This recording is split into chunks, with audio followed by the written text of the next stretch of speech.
Take a minute. See what's in it. When you're buying a vitamin product, read the label. Make sure you get all the vitamins recommended by government experts. You do in Vims, and 3 essential minerals also.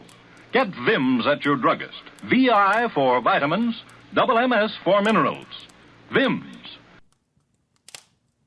The Signal Oil Program, The Whistler.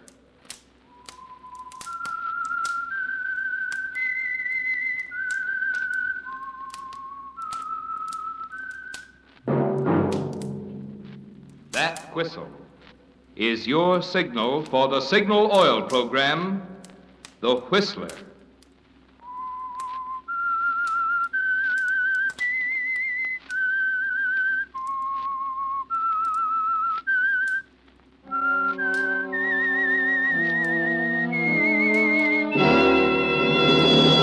I am the Whistler, and I know many things, for I walk by night. I know many strange tales hidden in the hearts of men and women who have stepped into the shadows. Yes, I know the nameless terrors of which they dare not speak.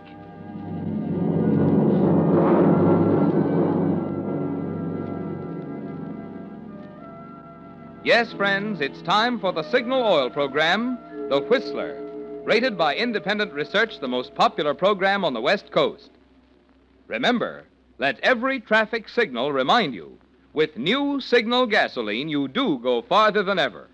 Look for the familiar big yellow and black circle sign that identifies those popular Signal service stations in 7 western states from Canada to Mexico.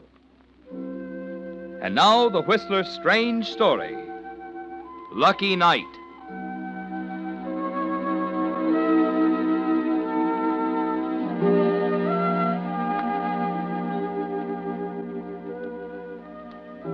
Cities are noisy, sprawling things, tentacled with streets and avenues, scarred by towers and ditches, built of shacks and mansions. They combine the beautiful and the ugly.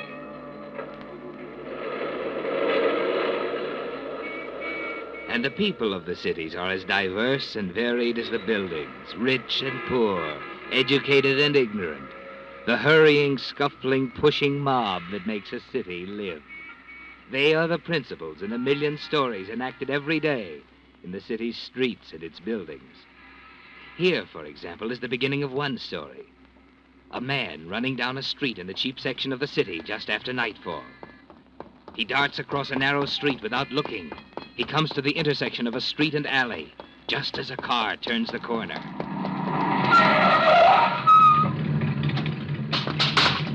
Hey, you hit him. How bad? He's dead. What are we going to do? 2. Get out of here. Drag him in that alley. Yeah, but he's dead. That's hit and run driving. We ought to report. You heard me. Drag him in that alley and let's get out of here.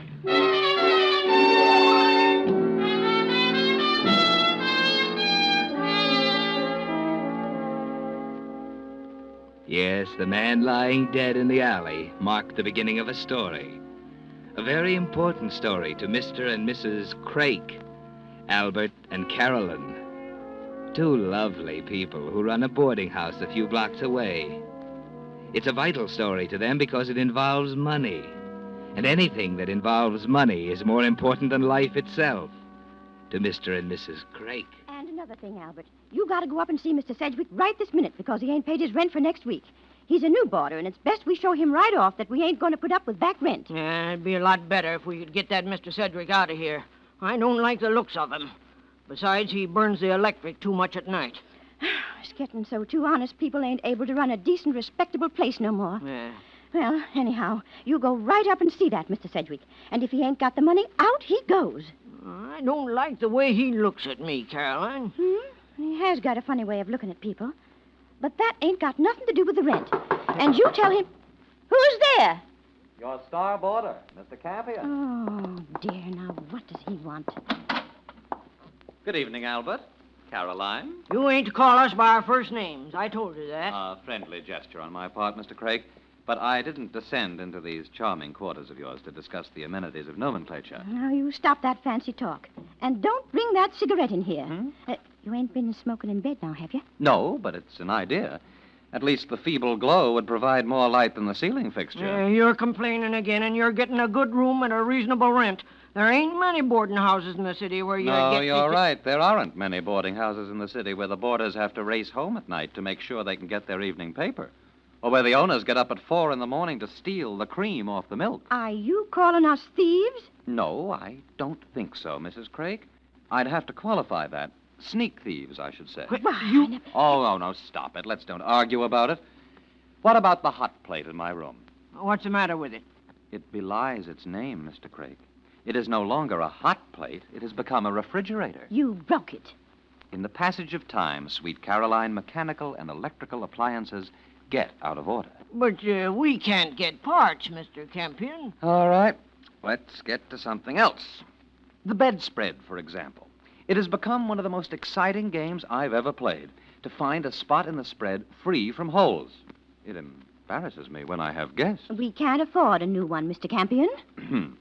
We shall forget the bedspread and take up the subject of the ceiling fixture. That ain't broke. Well, not exactly, but it certainly is eccentric. It goes on and off, Mr. Craig, like a lighthouse. Though guaranteed to be untouched by human hands, yet it flashes ambitiously and energetically. You keep finding fault with everything. I am not alone. And now that I've registered my complaint, I shall retire to the damp chill of the crypt I occupy, and for which I pay $68 a month. If you don't like it, you can get out. That, Mrs. Craik, is a line which becomes you well. Good night. Young puppy.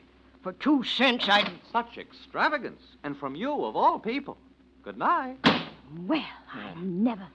Albert, as soon as we can, we'll put him out. Oh, Carolyn, it might be hard to rent that room, and he does pay regular. Well... Oh, Mr. Sedgwick. Eh? You go right up there and get the money from Mr. Sedgwick. Now, Carolyn, maybe he'll bring it down. Night ain't over yet. You're scared of him. I don't like the way he looks at me. We'll both go. All right.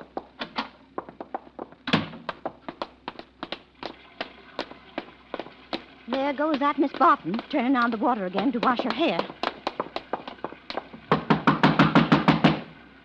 Miss Barton, you close off that water good and don't use too much. Yeah, she knows all right. Her being a day behind with her rent.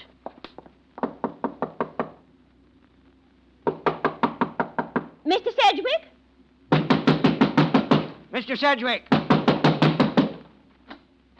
Your lovely knuckles, Caroline. You'll skin them. You keep quiet. Wouldn't you rather I told you that Mr. Sedgwick went out? How do you know? He went out the front door some time ago. Now go away and stop pounding. I have work to do. I'd like to slap that smart alecky Mr. Campion's face for him. Never mind, Carolyn. Never. Let's go for our walk.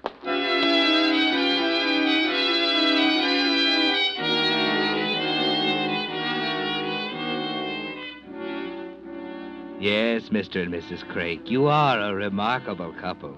You do take the cream from the milk, and you do read the newspapers before the boarders get home to save a couple of pennies. And now you go for your walk.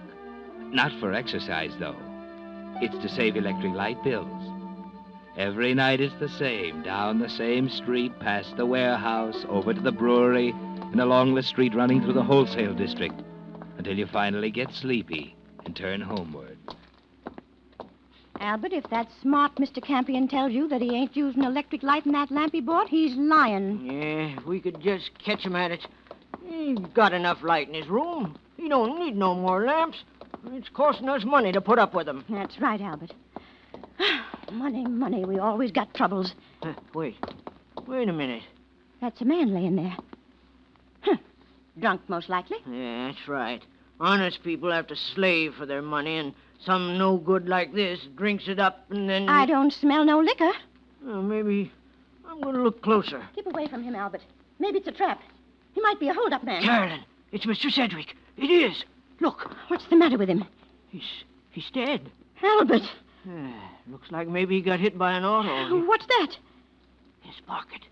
It's stuffed with money. And him owing us rent. Look, Carolyn, it's so much. Albert, what do you suppose... Shh. Ain't nobody in sight. What are you thinking? Huh? Me? What are you thinking? Nothing. I ain't thinking nothing. Ain't nobody in sight. But it'd be stealing. Ain't nobody in sight. Oh, Albert, it's so much money. Looks... he come by it bad. I never did like the way he looked. Like one of them gangsters. He wouldn't do no good with it. And he owes us rent. Yeah. It's his kind that spend it on some chorus girl. You and me, we... Albert, are you going to do it? Or ain't you? Ain't nobody watching. Ain't nobody saw him before us either. And there wouldn't be no money. Albert. Carolyn, come on. I got it.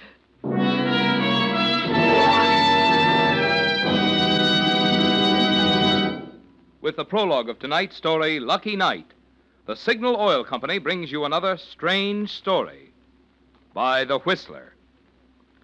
If you're a Whistler fan, you've heard me say that with new Signal gasoline, you now go farther than ever. But if you've gotten the impression that drivers interested in mileage are the chief buyers of Signal gasoline, you'll be interested in a little experiment I conducted this week at a Signal station, asking customers why they preferred Signal gasoline.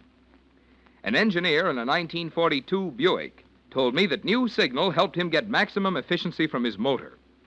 The driver of a 1937 Ford told me that with new Signal in his tank, his tired old car actually felt young again. And a traveling salesman emphasized the importance of Signal's good mileage. Now, if it seems strange to you that three drivers interested in three different qualities should all find them in the same gasoline, well, I can clear up that mystery for you in a hurry. You see, scientists, by rearranging the atoms in gasoline molecules, put amazing power into new Signal gasoline. And because that power helps you get greater efficiency, extra performance from your motor, you naturally get maximum mileage. That's why, while you're enjoying its quicker starting, faster pickup, and higher anti-knock, you'll find you do go farther than ever with new Signal gasoline. And now, back to the Whistler.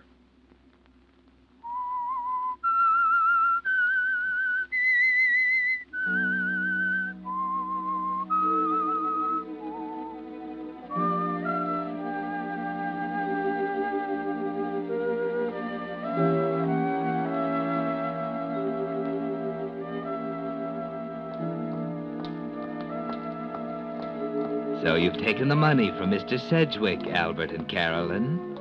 But look, isn't someone behind you? Faster, walk faster. Just a shadow, wasn't it? But you didn't know that, Mr. and Mrs. Craik. That money is heavy in your pocket, isn't it, Albert? Faster now, both of you. Hurry home to hide the money in the mattress. Yes, in the mattress with the rest of your miser's hoard. But faster again. The memory of Mr. Sedgwick lying back there is pursuing you, and you've got to get away. Faster now, faster.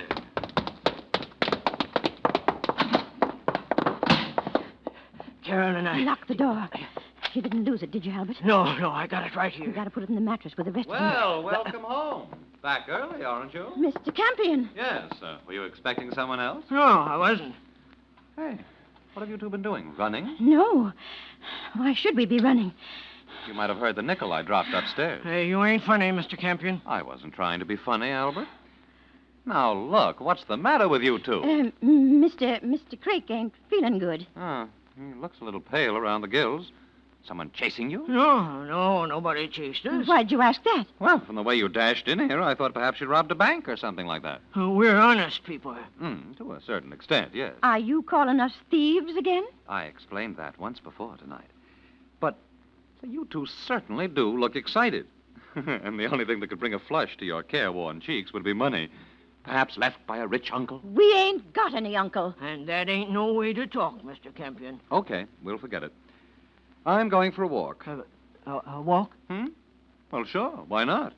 The ceiling fixture gave up the ghost altogether a few minutes ago. Can't work anymore. Which way you walking? What?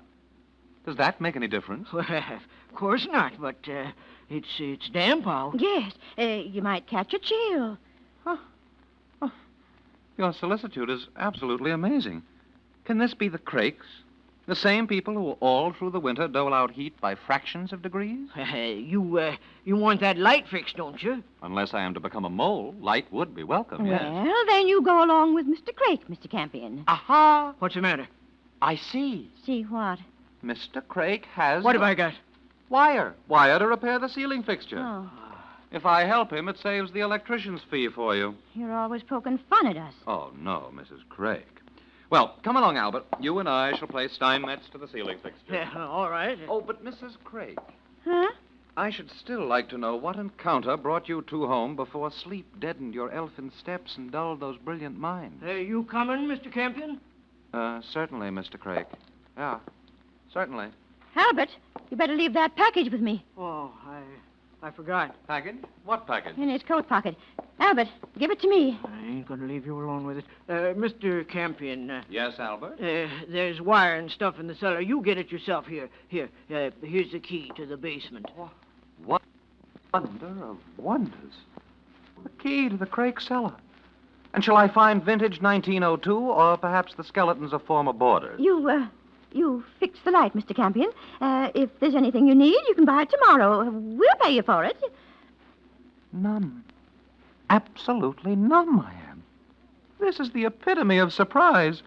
The key to the cellar, an offer of payment by the Craiks, all in one evening. You going to fix it or not? Certainly. Tomorrow may see the Craiks back in usual form. Therefore, tonight, I shall gather the golden fruits of whatever occasion this munificent behavior. Karen, you're a fool. You mentioned package and there ain't none. I want to see how much is there. We could have counted it later. How do I know you wouldn't have took it some from yourself? Oh, you shut up and come on. We'll count it in our room.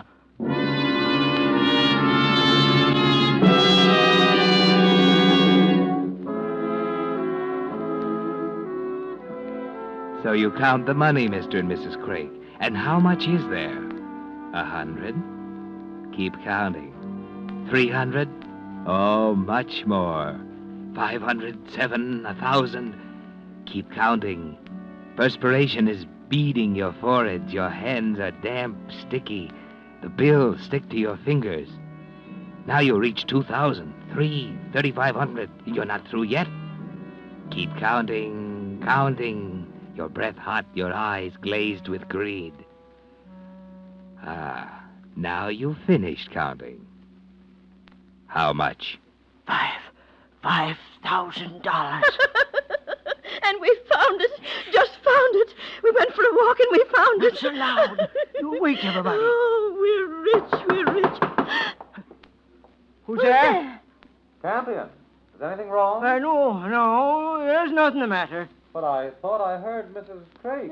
Did you fix the light? Oh, yes. Here's the key to the cellar. Put it under the door. Put it under the door. Keep quiet. Just shove it under. Okay. But are you sure there's nothing? Just go to bed, Mr. Campion. I'm going out for a walk. If anyone calls, I'll be back in a half hour. Albert, he can't go. Maybe he'll go the way we did and see him. Did you hear me? Sure. Mr. Campion. Yes? It's awful chilly out. If you'll observe closely, I'm the possessor of an overcoat, a serviceable Benny with...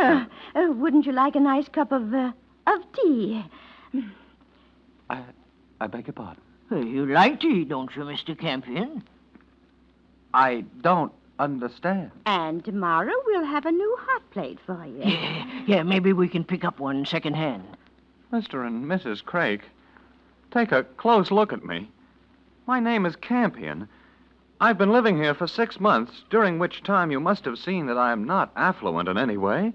I have no influence with the governor. I know no politicians or statesmen. What little money I have, I spend for bare necessities.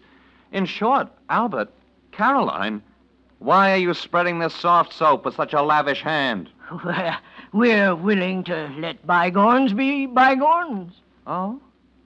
Well, thanks very much for the offer of tea. But I shall take a walk just the same.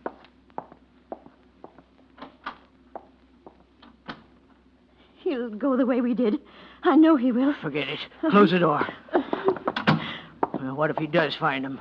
All he'll see is that Sedgwick laying in the alley. We didn't kill him. Anybody could see it was Otto that done it. And Campion can't know about the money. Sedgwick was only here 2 days. But we gotta hide it in case. In the mattress with the rest. We ain't got time. What if Mr. Campion does know about the money? What if he sees Mr. Sedgwick and comes back here? We ain't got time to open the mattress and close it again. Well, then what do we do? Put it in the fireplace until tomorrow morning. Then what? When the bank's open, you go clear over to the outer side of town. If it's a nice day, you can walk. Change one of the big bills into littler ones. You're crazy. What good's that going to do? You'll see. Now listen. Then go to another bank and put the littler bills in a bank account. We ain't got none. You can open one. Maybe do the same thing for a week until all the money is out of here. Ain't nobody knows us on the other side of town. Yeah, I see. Well, that's a good idea. And then, when we're good and sure nobody else knows about the money, we can take it out of the banks and bring it back here. See? Yes. Well, that's smart. That's pretty smart, Carolyn. I bet even Mr. Smarty Pants Campion couldn't think of nothing like that.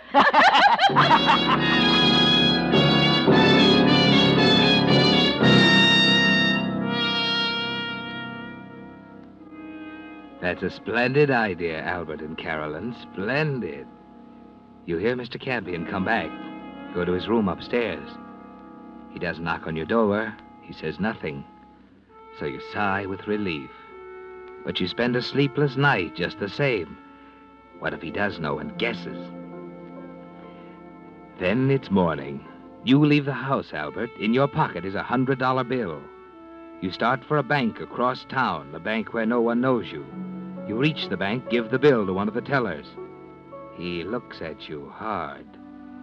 Is there some suspicion in his glance? Is there, Albert? But he changes the bill, and you hurry out.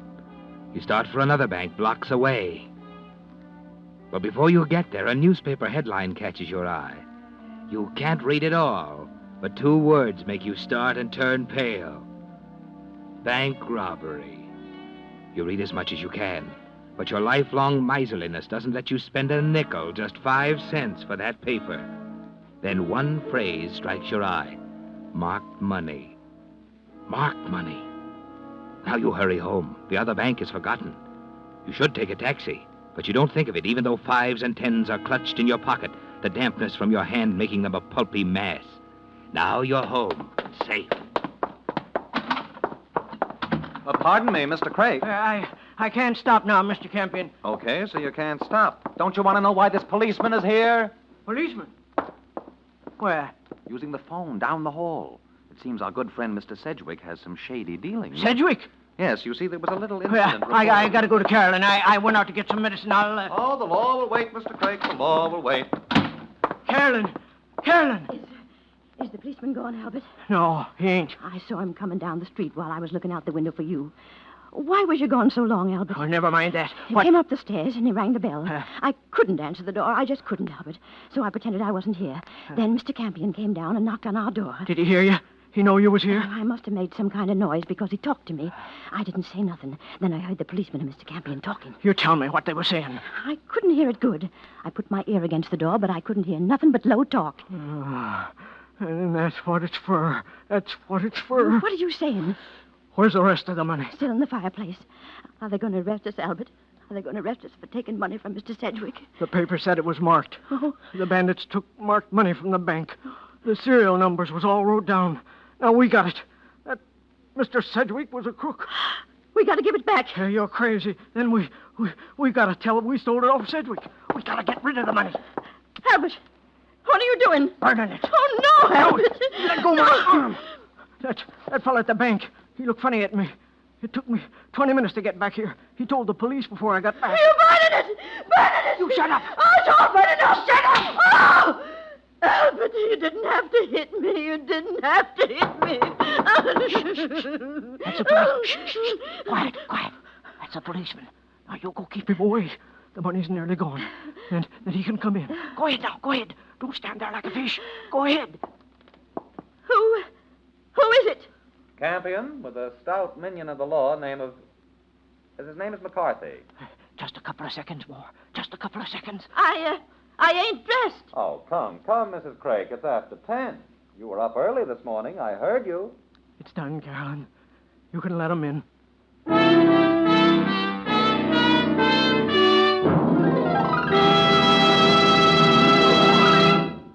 The Whistler will return in just a moment with the strange ending of tonight's story. Meantime, I'm going to let you in on a little secret.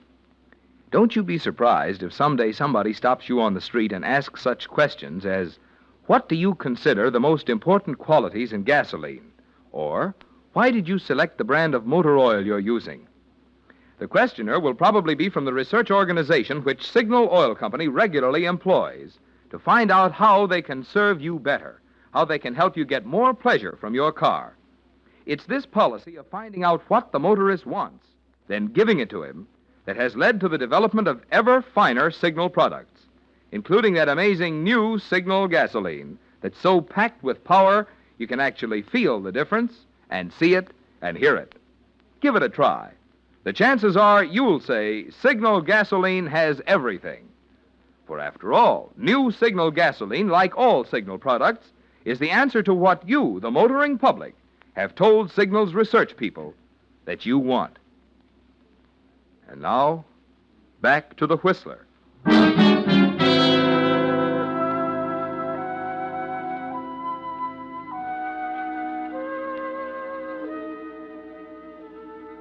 Well, Albert and Carolyn, it was just too good to be true, wasn't it? You thought it was your lucky night that your good friend Mr. Sedgwick, lying dead in the alley, would turn out to be a profitable investment after all. But there were too many things you didn't know, too many strings attached to that $5,000. That's why you're relieved now as you watch the last of it smolder in the grate after admitting Officer McCarthy and Mr. Campion. What's that, officer? What about Mr. Sedgwick? Well, when we found his body lying there in the alley, we had to find out where he was staying. That's why I'm here. You say he's been living here? Only for 2 days. We didn't know nothing about him. Sure to know honest folks would. Him with a record a yard long and more aliases than you can shake a stick at. As soon as I read about the bank robbery, I said to Carolyn, that Sedgwick is the kind of a man who looks like a robber. Sedgwick? Robber? Is that right, McCarthy? Lord, no. Small stuff with Sedgwick's line. Sneak thieving. The bank robbery's been cleared up and all the money's recovered. No, that's not right. It's in all the morning papers. The Crakes never buy newspapers, McCarthy. Papers cost a nickel. But I saw... Did you read the paper? Well, I couldn't read it all, only what I could see. Typical Crake action. Peek over and read as much as possible on the newsstand or over a shoulder. But Sedgwick, he had $5,000. 5,000? How do you know? He had it. We know. Not a penny on him when we found him. Oh, that night you came in, excited, out of breath. Oh, no, I can't believe... Oh, no, this is too much. McCarthy, Sedgwick was a sneak thief? He was. Albert. Caroline. Huh? Did you keep money in your room here? Did you? Oh, the mattress! It's been split open. You burned our own money, you fool! You burned our own money! Huh? What's she talking about? Briefly, McCarthy, poetic justice.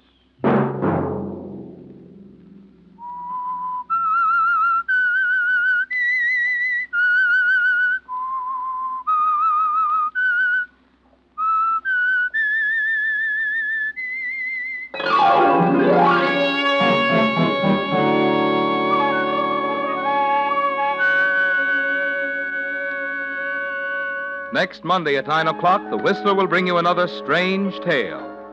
The Whistler is broadcast for your entertainment by the marketers of Signal gasoline and motor oil and fine quality automotive accessories, and by your neighborhood Signal dealer. This program, produced by George W. Allen with tonight's story by Russell Hughes, music by Wilbur Hatch, is transmitted to our troops overseas by the Armed Forces Radio Service.